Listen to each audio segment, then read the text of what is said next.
Hello बच्चों। आज मैं आप लोगों को क्लास 9th की जो आपके पास मैथ्स की न्यू एनसीईआरटी की बुक आई है ना, उसमें हमने अपना chapter number 3 the world of numbers start कर रखा है। चैप्टर हमारा कंप्लीट भी हो गया है, लेकिन वो सिर्फ एनसीईआरटी से कंप्लीट हुआ है। जैसे कि आप लोगों को पता है कि एनसीईआरटी सिर्फ खाली एक सफिशिएंट नहीं होती अच्छी प्रिपरेशन करने के लिए। तो आज हम इसके कुछ इंपॉर्टेंट क्वेश्चंस यहाँ पर करने वाले हैं जो पूरे चैप्टर से रिलेटेड है। मतलब अगर आप यहाँ पर क्वेश्चंस एक बार मैं आपको दिखा देती हूँ। टोटल मैंने यहाँ पर 15 क्वेश्चंस लिए हैं। इसमें आपके पास थ्योरी के क्वेश्चंस भी हैं और प्रैक्टिकल क्वेश्चंस भी हैं, सॉल्व करने वाले भी हैं, वर्ड प्रॉब्लम्स भी हैं। सब चीज़ें हमने यहाँ पर ले रखी हैं। तो ये वो इम्पॉर्टेंट क्वेश्चंस हैं जो आपके पास एग्जाम में आ सकते हैं। तो अगर आप इन्हें अच्छे से प्रिपेयर कर लेंगे तो एक तरीके से आपका जो ये चैप्टर है पूरा प्रिपेयर हो जाएगा। तो टोटल आपके पास ये 15 क्वेश्चंस हैं। तो चलिए हम स्टार्ट करते हैं अपने क्वेश्चन नंबर 1 से। एनसीईआरटी का चैप्टर ऑलरेडी अपलोड है, आप वहाँ से पहले एनसीईआरटी से कवर कीजिएगा, फिर ये वाले इंपॉर्टेंट क्वेश्चंस कीजिएगा। ठीक है। देखिए क्वेश्चन नंबर 1 में आपसे क्या कह रहा है यहाँ पर, what are irrational numbers, how does a square of side one unit give rise to an irrational length. कह रहे बताओ इरेशनल नंबर्स क्या होते हैं। तो एक ही क्वेश्चन में आपसे दो क्वेश्चंस पूछ लिए गए हैं। तो जब हमने इरेशनल नंबर का कॉन्सेप्ट किया था, एक्सप्लेनेशन की थी, तब हमने जाना था कि इरेशनल नंबर्स क्या होते हैं। वो सारे नंबर्स जिनको आप पी अपॉन क्यू की फॉर्म में रिप्रेजेंट नहीं कर सकते। ठीक है, हम उन्हें इरेशनल नंबर्स कहते हैं। लेकिन अभी आपको यहाँ पर एक डेफिनेशन देनी है प्रॉपर, तो हम यहाँ पर क्या लिख देंगे, numbers on the number line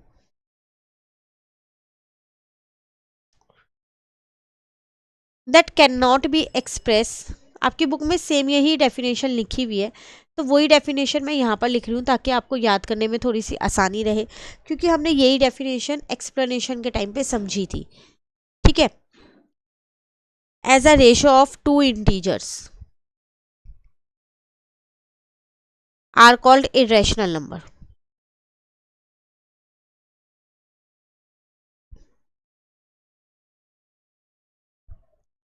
तो वो नंबर्स जो नंबर लाइन पे आप एक्सप्रेस नहीं कर सकते as a ratio of two integers के फॉर्म में, तो हम उन्हें इरेशनल नंबर कहते हैं।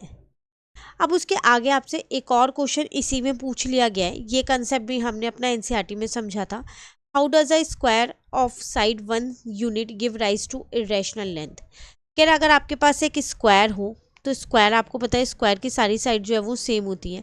मान लो मैंने वो स्क्वायर बना लिया जिसको मैंने नाम दे दिया ए बी सी और डी। तो इसकी जो साइड है वो 1 यूनिट की है, तो इसका मतलब इसकी सारी साइड 1 यूनिट की है। नाउ यहाँ पर मैंने इसका डायगोनल बना लिया, और आपको पता है स्क्वायर का हर एक एंगल 90 डिग्री का होता है।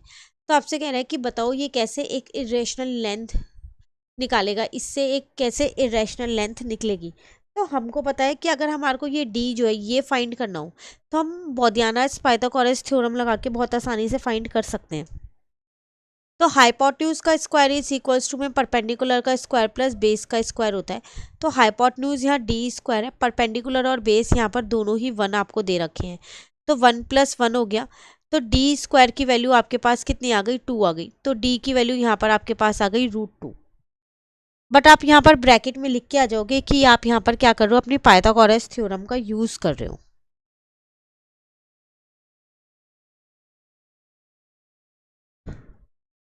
क्लियर। और √2 जो है वो हमारा इरेशनल नंबर होता है, हम उसे एक्सप्रेस नहीं कर सकते पी ऑफ पॉन क्यू की फॉर्म में। तो यहाँ लिख देंगे since √2 can not be expressed as P upon Q, the diagonal, जो ये डायगोनल है जो हमने डी की लेंथ निकाली है वो क्या है आपके पास, इरेशनल है, इज इरेशनल। क्लियर हो गया फर्स्ट क्वेश्चन। चलिए आते हैं सेकंड क्वेश्चन पे। सारे क्वेश्चंस बिल्कुल ध्यान से समझिएगा, क्योंकि सभी यहाँ पर मैंने इंपॉर्टेंट क्वेश्चंस ले रखे हैं। तो इससे ये है कि आपका थ्योरी भी थोड़ा स्ट्रांग हो जाएगा कि किस तरीके से थ्योरी के क्वेश्चंस आएंगे तो आपको अटेम्प्ट करने हैं। क्वेश्चन नंबर 2 में क्या कह रहा है, what does it means to say that rational numbers are dense, find a rational number between 1 and 3/2। कह रहे हैं कि इसका क्या मतलब है अगर हम ये कहते हैं कि रैशनल नंबर्स जो है वो डेंस होते हैं, और हमारे को क्या करना है, यहाँ पर दो नंबर्स हमें दे रखे हैं और उनके बीच का एक रैशनल नंबर हमें निकालना है। तो हमने रैशनल नंबर्स बहुत सारे तरीक़ों से निकालना सीखा था कि हम 2 रैशनल नंबर्स के बीच में इनफाइनाइट रैशनल नंबर्स को निकाल सकते हैं, उनका एवरेज लेके, उनका डिनोमिनेटर को सेम करके, उनको डेसिमल एक्सपेंशन में कन्वर्ट करके निकाल सकते हैं। तो वो तो हम निकाल लेंगे, लेकिन हमसे यहाँ स्टार्टिंग में जो क्वेश्चन पूछ रहा है वो कह रहा है what does it means to say that rational numbers are dense. इसका मतलब क्या है? सबसे पहली बात तो मुझे यहाँ पर ये पता होना चाहिए। देखो, हमारे को ये मैटर नहीं करता कि 2 रैशनल नंबर जो हैं एक नंबर लाइन पे कितनी पास बने हुए हैं, कितने क्लोज बने हुए हैं, हमेशा उनके बीच में एक नंबर लाई करता ही करता है, और उसी को हम बोलते हैं कि रैशनल नंबर्स जो हैं वो डेंस होते हैं। तो हम यहाँ पर लिख देंगे no matter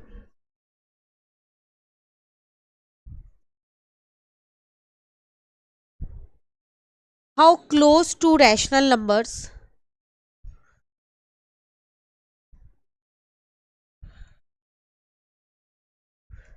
are on the number line, there is always another rational number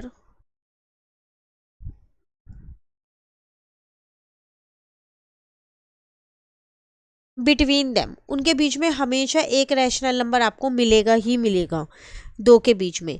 this means फिर उन दो के बीच में एक और आ जाएगा, है ना। तो ऐसे तो इनफाइनाइट हो गए ना। तो this means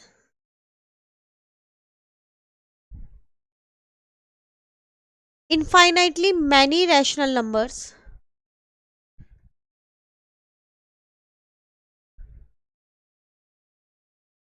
exist between any two rational number। इसका मतलब दो रैशनल नंबर के बीच में कई सारे रैशनल नंबर्स होते हैं। क्लियर? तो ये तो हमारे पास फर्स्ट क्वेश्चन का आंसर हो गया। अब दो रैशनल नंबर्स के बीच में एक रैशनल नंबर भी निकालना है, तो वो देखते हैं वो कैसे निकालेंगे। एवरेज वाला मेथड ही यूज कर लेते हैं। तो चलो फिर हम यहाँ पर लिख लेते हैं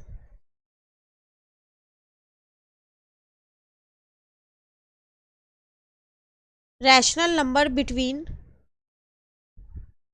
1 and 3/2। तो एवरेज निकाल लेते हैं इनका। नीचे का 2 जो है ऊपर आएगा तो 1/2 बन जाएगा। तो 5/2 मल्टीप्लाई 1/2 आपका आंसर आ गया 5/4। तो इसका मतलब इन दोनों के बीच में एक रैशनल नंबर लाई कर रहा है 5/4। तो 5/4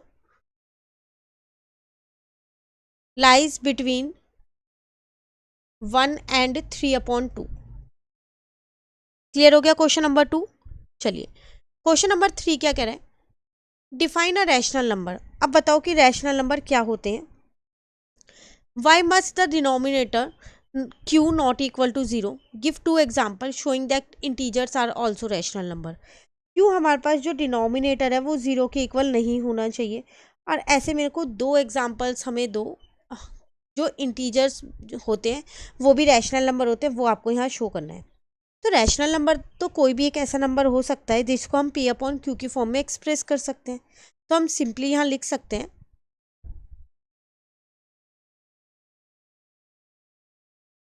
a rational number is any number that can be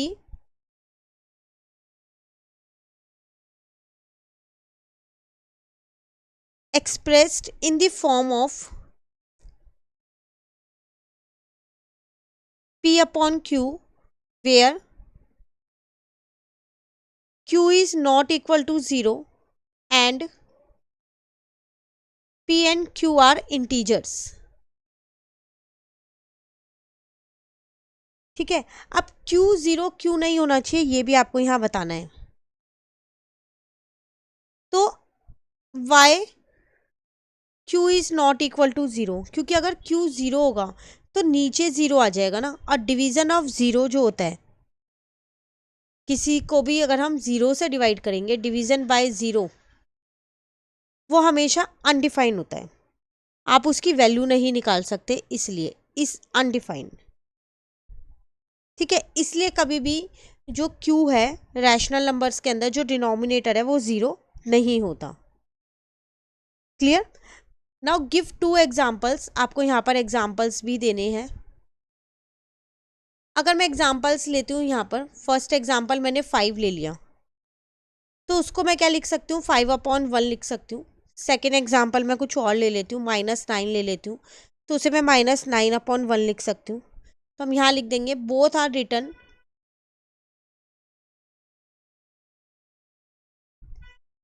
in P/Q form. So integers are also rational number.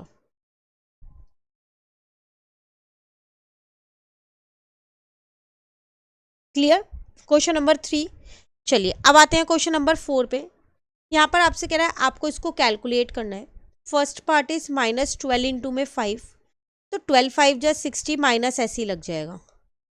Second part is -8 into में -7, माइनस से माइनस कट हो गया, 8 7 जा 56 आंसर आ गया।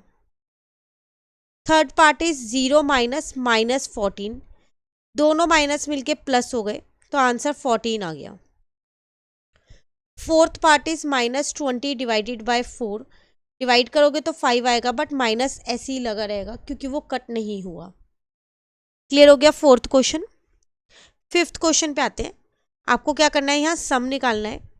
2/5 प्लस 3/10 है, तो आप क्या करोगे, पहले डिनोमिनेटर को सेम करोगे, तो 5 की टेबल में 10 आता है, तो मैंने क्या किया, 2/5 का डिनोमिनेटर भी 10 बना दिया, तो उसे मैंने 4/10 लिख दिया, जो कि हम कर सकते हैं न्यूमरेटर और डिनोमिनेटर में सेम नंबर को मल्टीप्लाई करके, तो आंसर आ जाएगा 7/10। क्लियर? सेकेंड पार्ट है, इसमें आपको दिया है 7/12 प्लस 5/8। अब देखो ना 12 की टेबल में 8 आता ना 8 की टेबल में 12 आता, पर दोनों की में कोई ना कोई कॉमन नंबर आता है जो कि 24 है, तो मैंने 12 को 24 बनाने के लिए 2 से मल्टीप्लाई कर दिया, और 8 को 24 बनाने के लिए दोनों में 3 से मल्टीप्लाई किया, तो 7 2 जा 14, 12 2 जा 24, 5 3 जा 15, 8 3 जा 24। अब हम क्या करेंगे, दोनों को यहाँ पर प्लस कर देंगे, तो यहाँ आ जाएगा 29/24। क्लियर हो गया क्वेश्चन नंबर 5। चलिए क्वेश्चन नंबर 6 है आपके पास। अब merchant in Lothal receive 15 copper ingots for every 2 bag of spices. If he brings 12 bag to the market, how many ingots will he receive. देखो कह रहा है हर 2 बैग ऑफ स्पाइस के बदले उसे 15 कॉपर इनगोट मिलते हैं, तो अगर वो 12 बैग लेके आता है तो कितने इनगोट्स उसको मिलेंगे, वो आपको यहाँ पर फाइंड करना है। ऐसा क्वेश्चन हमने अपनी एनसीईआरटी में भी किया था, तो अगर आपने एनसीईआरटी से चैप्टर कर रखा है तो आपको पता होगा कि इस क्वेश्चन को हमें कैसे अटेम्प्ट करना है। तो चलिए यहाँ पर लिखते हैं पहले एक छोटी सी स्टेटमेंट। तो 2 बैग ऑफ स्पाइसेस के बदले कितना मिलना है, यहाँ पर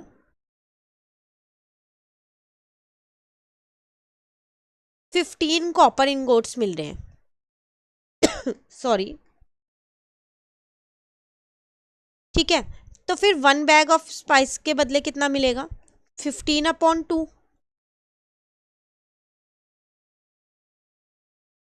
आपको कितने बैग का निकालना है, 12 बैग का, तो 12 बैग्स के बदले कितना मिलेगा, 15/2 मल्टीप्लाई 12, इसको इससे कट किया 6 आ गया, तो 15 इंटू में 6 कर दिया, तो आपका आंसर आ गया 90 कॉपर इनगोट्स। क्लियर?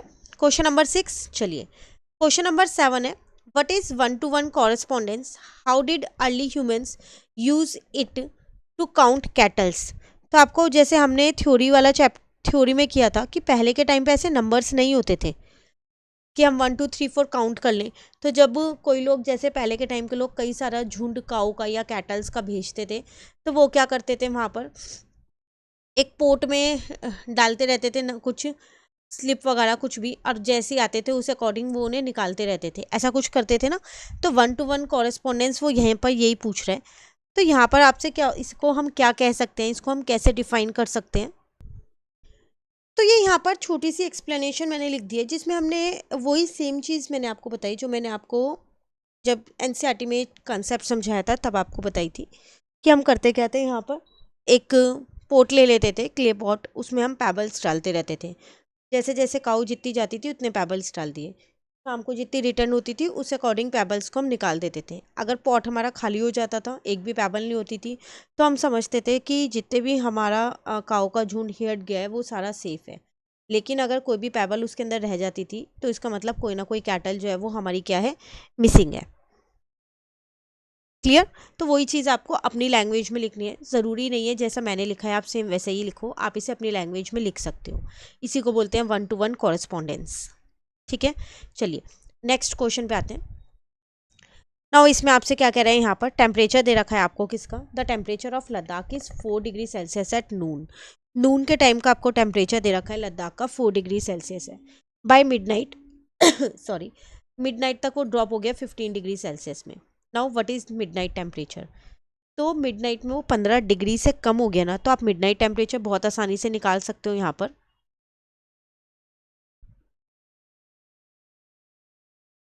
तो मिडनाइट टेम्परेचर कितना आ जाएगा, 4 डिग्री सेल्सियस माइनस 15 डिग्री, क्योंकि वो 15 डिग्री से कम हो गया, तो -11 डिग्री सेल्सियस हो गया।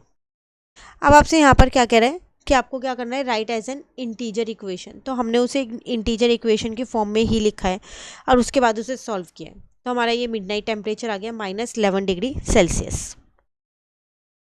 क्लियर? क्वेश्चन 8। चलिए क्वेश्चन नंबर 9 है, state Brahmagupta's 3 fundamental rules for zero. Zero के रूल्स हमने सीखे थे कि अगर हम ज़ीरो को किसी भी, ज़ीरो ऐड होता है किसी भी नंबर में तो वही नंबर आता है हमारे पास, नंबर चेंज नहीं होता। अगर ज़ीरो किसी भी नंबर में सब्ट्रैक्ट करते हैं ज़ीरो से तब भी वो अनचेंज्ड रहता है। अगर हम मल्टीप्लाई करते हैं तो ज़ीरो आता है। तो वही 3 रूल्स आपको यहाँ पर लिख देने हैं। तो मैं फटाफट से लिख देती हूँ यहाँ पर, आप इन्हें अपनी लैंग्वेज में लिख सकते हैं। ठीक है, when zero is added to a number, the number is unchanged. ठीक है, एग्जाम्पल सबका दोगे तो ज़्यादा अच्छा रहेगा। अगर आप मान लेते हैं 3 + 0 करते हो तो आंसर 3 आएगा। ठीक है, now when zero is subtracted from a number, अगर किसी नंबर में से ज़ीरो को सब्ट्रैक्ट करते हो, अगेन नंबर अनचेंज्ड रहेगा, द नंबर इज अनचेंज्ड। इसका भी एक एग्जाम्पल हम यहाँ दे देते हैं। तो अगर हम 4 में से 0 को माइनस करते हैं तो आंसर 4 ही आएगा। ठीक है, व्हेन, थर्ड रूल था इसका, when any number is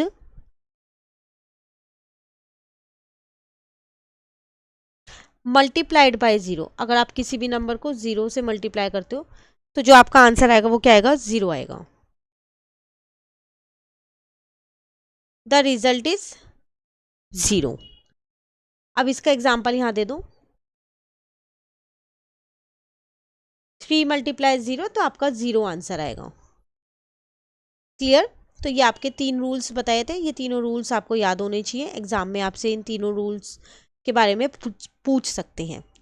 next अपने क्वेश्चन नंबर 10 पे आ जाते हैं अब हम। तो यहाँ पर आपसे क्या कह रहे हैं, Brahmagupta describe integers using terms from commerce, what does dhana and rina represent, give one arithmetic rule involving them. कह रहे हैं यहाँ पर ब्रह्मगुप्त ने क्या किया था, इंटीजर्स को डिस्क्राइब किया था लेकिन कॉमर्स के टर्म में डिस्क्राइब किया था।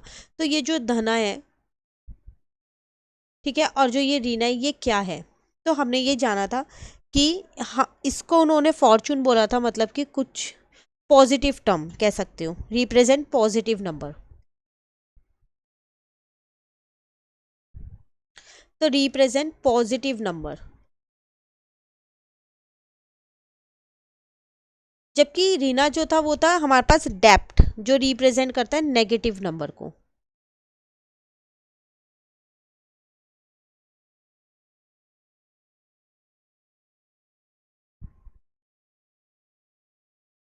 ठीक है ना।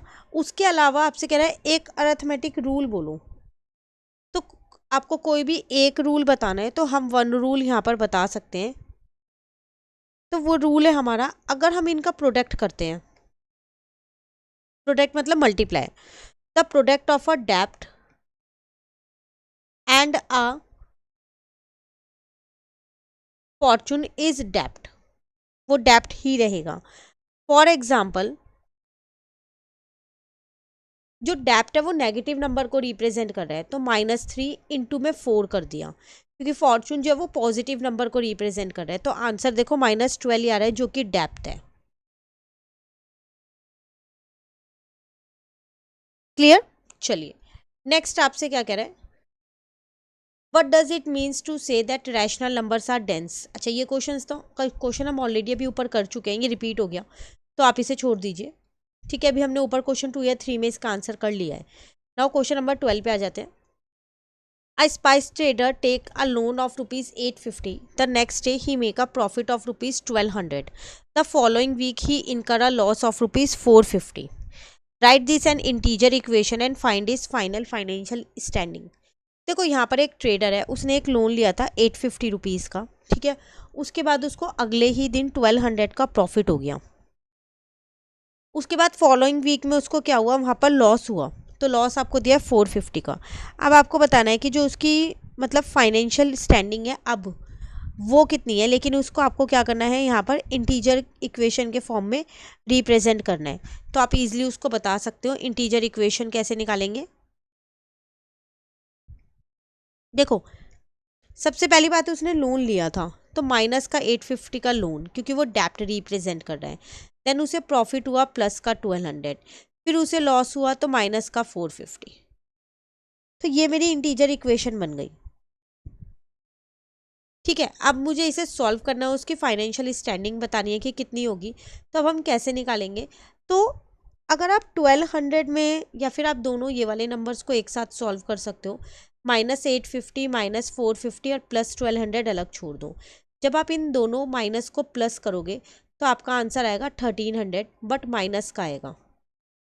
अब आपका आंसर आ जाएगा माइनस का 100। तो इसका मतलब अभी भी ट्रेडर को 100 रुपये का डेप्ट है। तो हम यहाँ लिख देंगे the trader is in a deficit, मतलब डेप्ट जिसको हम बोलते हैं वो कितने का है, 100 रुपीज़ का है। Clear question number 12। चलिए क्वेश्चन नंबर 13 क्या कह रहा है, द नंबर 0.9 विच मीन्स 0.999, ये रिपीट हो रहा है, is often thought to be slightly less than 1। Show algebraically that 0.9 is equals to 1। कह रहा है कि ये 1 से थोड़ा सा छोटा है ये वाला नंबर, अगर आप देखो तो आपको ये शो करना है कि जो 0.9 है वो क्या है, आपके पास 1 के इक्वल है। तो एक तरीके से आपको इसको क्या करना है, P/Q की फॉर्म में इसे रिप्रेजेंट कर दो। तो हमने यहाँ पर ले लिया let x is equals to 0.999, और इसको मैंने अपनी इक्वेशन 1 मान लिया। ये हमने जब चैप्टर नंबर 3 के इरेशनल नंबर की एक्सप्लेनेशन की थी उसमें इस टॉपिक को बहुत अच्छे से समझा हुआ है, आप वो एक्सप्लेनेशन एक बार ज़रूर कीजिएगा। अब एक डिजिट रिपीट हो रही है तो मल्टीप्लाई 10 से करेंगे, मल्टीप्लाई बोथ साइड बाय 10, तो x की जगह 10x हो जाएगा और यहाँ पर आ जाएगा 9.999। कितने भी 9 आप लिख सकते हो, बस अब आपको सब्ट्रैक्ट कर देना है। वही सेम स्टेप्स लगा रही हूँ जो हमने एनसीईआरटी में सीखे हैं। सब्ट्रैक्ट इक्वेशन 1 फ्रॉम 2, तो यहाँ आ जाएगा 10x माइनस एक्स, और यहाँ पर आ जाएगा 9.999 माइनस 0.999।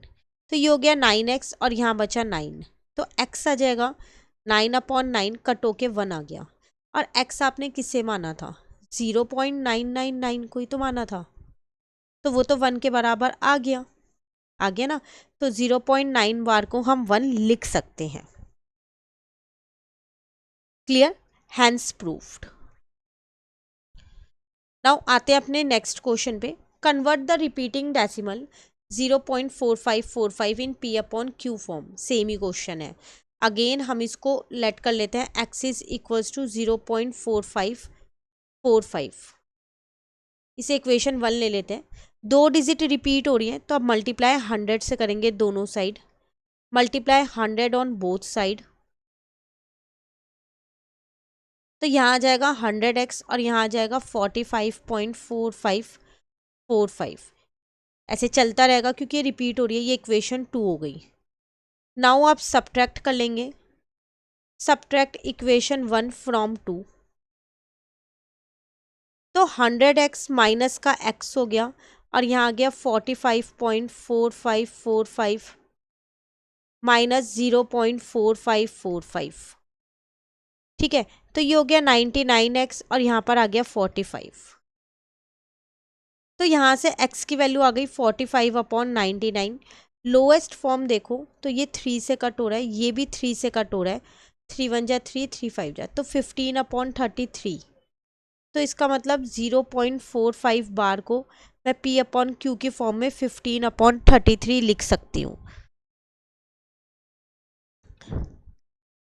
क्लियर हो गया क्वेश्चन? अभी भी ये लोएस्ट फॉर्म और कर सकते हैं, हम इसे 5/11 लिख सकते हैं। अभी भी ये 3 की टेबल से क्योंकि कट हो रहा है। ठीक है, चलिए then question number 14, without performing long division determine whether 7/20 and 4/15 have terminating और रिपीटिंग डेसिमल एक्सपेंशन। कह रहे लॉन्ग डिवीजन मत करो, बिना लॉन्ग डिवीजन के बताओ कि इनका डेसिमल एक्सपेंशन कैसा होगा। तो आपको याद होगा हमने इनका डेसिमल एक्सपेंशन सीखा था कि हम उसका डिनोमिनेटर चेक कर लेते हैं। अगर वो 2 और 5 के फॉर्म में आ रहे हैं उसके फैक्टर्स, तो वो टर्मिनेटिंग है, नहीं तो वो क्या हो जाएगा आपके पास वहाँ पर नॉन टर्मिनेटिंग बट रिपीटिंग हो जाएगा। यही सीखा था। तो चलिए एक बार हम क्या करते हैं, इसके फैक्टर्स निकाल लेते हैं यहाँ पर। तो अगर मैं यहाँ देखूँ तो मैं 20 को एक्सप्रेस कर सकती हूँ 2 की पावर 2 इंटू में 5 में। तो इसका मतलब 7/20 जो है हैव टर्मिनेटिंग डेसिमल एक्सपेंशन है इसका, क्योंकि वो 2 और 5 की फॉर्म में ही आ रहे हैं। तो टर्मिनेटिंग डेसिमल एक्सपेंशन। ठीक है, अब 4/15 की अगर मैं बात करूं तो 15 की अगर मैं यहाँ देखूं तो 3 इंटू 5 होता है, इसमें एक 3 भी आ गया। तो इसका मतलब 4/5 have non terminating but repeating decimal expansion.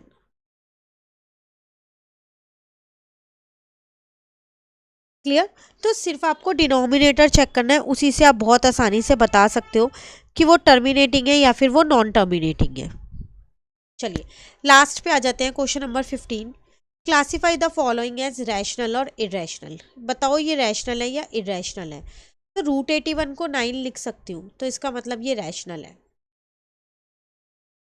√12 को क्या लिख सकती हूँ, 2√3 लिख सकती हूँ ना √12 को, क्योंकि √12 का मतलब है यहाँ पर 4 इंटू 3, 4 बाहर निकल जाएगा, 2 बन गया, √3 ऐसी है। तो ये इरेशनल है क्योंकि √3 मेरा इरेशनल नंबर होता है। क्लियर? 0.333 है, इसमें एक ही नंबर बार बार रिपीट हो रहा है, तो ये रैशनल नंबर है। इसका डेसिमल एक्सपेंशन जो है वो टर्मिनेटिंग नहीं होगा, नॉन टर्मिनेटिंग होगा, लेकिन रिपीटिंग है।